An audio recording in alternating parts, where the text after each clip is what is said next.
Hello everyone, आप लोग का स्वागत है एग्ज़ाम पॉइंट पर। दोस्तों, रेलवे एनटीपीसी ग्रेजुएट लेवल और अंडर ग्रेजुएट लेवल का अगर आप फॉर्म को भर रहे हैं तो ये वीडियो बहुत ही इंपॉर्टेंट होने वाला है।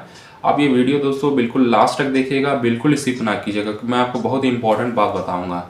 दोस्तों, रेलवे एनटीपीसी आपका ग्रेजुएट लेवल और अंडर ग्रेजुएट लेवल जब आप फॉर्म फिलअप करेंगे तो आपको फॉर्म के लगभग तो लास्ट स्टेप में आपसे क्वालिफिकेशन डिटेल मांगा जा रहा है। सबसे पहले आपसे मैट्रिक का सर्टिफिकेट अपलोड करने के लिए कहा जा रहा है और दूसरा कि आपसे डेट ऑफ रिजल्ट डिक्लेरेशन आपसे मांगा जा रहा है। दोस्तों, आपको मैट्रिक में आपसे मांगा जा रहा है, फिर आपसे दोस्तों ग्रेजुएट लेवल में भी मांगा जा रहा है और आपसे 12th लेवल में भी मांगा जा रहा है। दोस्तों, आपका डेट ऑफ रिजल्ट डिक्लेरेशन तीनों में मांगा जा रहा है। और दोस्तों, जो पहला आपका 10th क्लास का जो सर्टिफिकेट है वो सिर्फ मैट्रिक लेवल में ही मांगा जा रहा है। तो दोस्तों, मैं इसके बारे में बहुत ही इंपॉर्टेंट बात बताऊंगा। आपसे छोटा सा रिक्वेस्ट है कि ये वीडियो बिल्कुल लास्ट तक देखिएगा, इसकी बिल्कुल ना कीजिएगा। बहुत ही इंपॉर्टेंट बात मैं आपको बताऊंगा।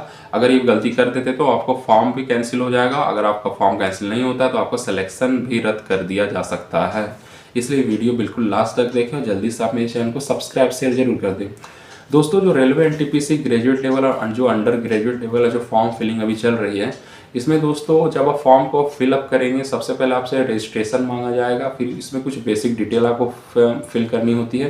फिर दोस्तों ये सब होने के बाद आपसे लगभग दोस्तों लास्ट स्टेप में मतलब फ़ोटो और सिग्नेचर अपलोड करने से पहले आपको क्वालिफिकेशन डिटेल भरना होता है, जो कि दोस्तों आपको जो क्लास 10 का आपसे क्वालिफिकेशन का मतलब सर्टिफिकेट अपलोड करने के लिए कह रहा है।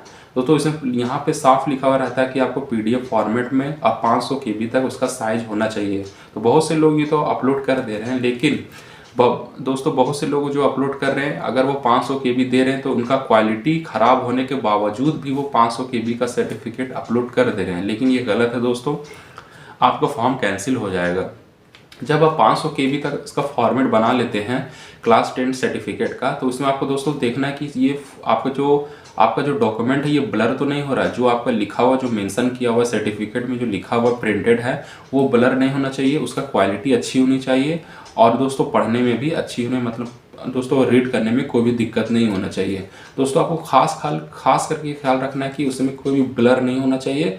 बिल्कुल दोस्तों क्लैरिटी होना चाहिए। 500 केबी तक मतलब दोस्तों अगर 500 केबी से कुछ नीचे है तो भी चलेगा, 500 केबी से ऊपर आपको नहीं ले जाना है, वो अपलोड नहीं लेगा।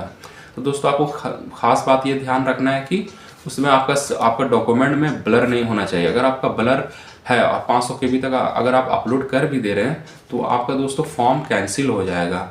अगर आपका फॉर्म कैंसिल नहीं भी होता है बाई चांस तो दोस्तों आपको दोस्तों डीवी के टाइम में दोस्तों आपको प्रॉब्लम भी हो सकती है। और दोस्तों ये आपको जरूर करना है कि जब भी अपना डॉक्यूमेंट को अपलोड करें तो इसका क्वालिटी को देखना है, मतलब ब्लर नहीं होना चाहिए। 500 केबी तो आपको देखना ही है। 500 केबी तक कर सकते हैं, 500 केबी के नीचे भी चल सकता है। लेकिन दोस्तों अगर आप बगैर इससे मतलब क्वालिटी ख़राब अपलोड कर देते हैं तो आपका फॉर्म को कैंसिल कर दिया जाएगा। ये रहा दोस्तों आपका पहला इंपॉर्टेंट बात। और दूसरा दोस्तों कि आपसे क्लास 10, क्लास 12 और फिर आपका जो ग्रेजुएशन है उसमें क्वालिफिकेशन में आपसे डेट ऑफ रिजल्ट डिक्लेरेशन मांग रहा है। तो बहुत से लोगों ने मुझसे कमेंट करके पूछा कि मार्कशीट का उसमें जो डेट प्रिंट किया रहता है उसका डेट डालना है या फिर आपका जो डिग्री सर्टिफिकेट जो मिलता है या फिर उसका डालना है। तो दोस्तों सबसे बेहतर है दोस्तों कि आपको मार्कशीट मिला है उसका रिजल्ट जो उसका डेट है वो मेंशन वहाँ पे कर दें।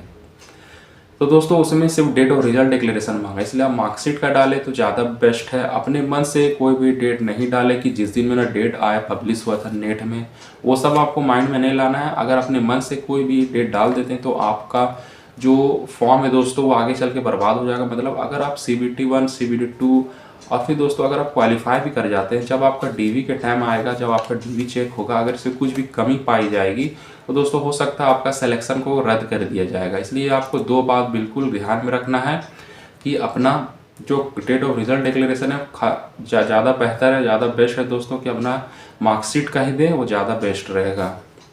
अगर मार्कशीट का नहीं देना चाहते तो दूसरा ऑप्शन आप दोस्तों अपना डिग्री सर्टिफिकेट भी रख सकते हैं, लेकिन मैं आपको सजेशन दूंगा कि अपना मार्कशीट का ही डेट डालें।